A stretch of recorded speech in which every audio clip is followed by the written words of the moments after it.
மாமன்னர் மருதுபாண்டியர் அவர்களின் குரு பூஜையை முன்னிட்டு பல்வேறு கோரிக்கைகள் வைத்துக் கொண்டே இருக்கிறோம். இந்த சமூகம் சார்பாக, அனைத்து தமிழ் சமூகம் சார்பாக கோரிக்கை வைத்துக் கொண்டிருக்கிறோம். எந்த ஒரு கோரிக்கையுமே இந்த திராவிட ஆட்சியாளர்கள் நிறைவேற்றவில்லை. மருதுபாண்டியர்களுக்கான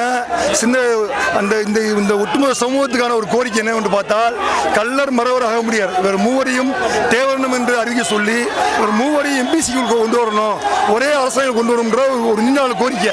இந்த கோரிக்கை 2007 நூறா தேவஜெயந்தி அப்போ இதே தெப்பகுளத்தில் மாமன்னர் மருதுபாண்டி இந்த சிலை, புது சிலை வைக்கும் போது அன்றைய அனைத்து சமூகங்களும் சார்ந்து, குறிப்பிட்டு அகமுடியா சமுதாயம் சார்ந்த அந்த இயக்கங்கள், பல்வேறு இயக்கங்கள் ஒன்றிணைந்து இந்த சிலையை நிறுவினார்கள்.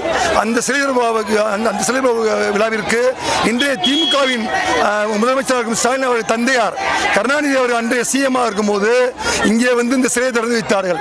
அங்கே வைக்கப்பட்ட ஒரு கோரிக்கை என்னவென்றால்,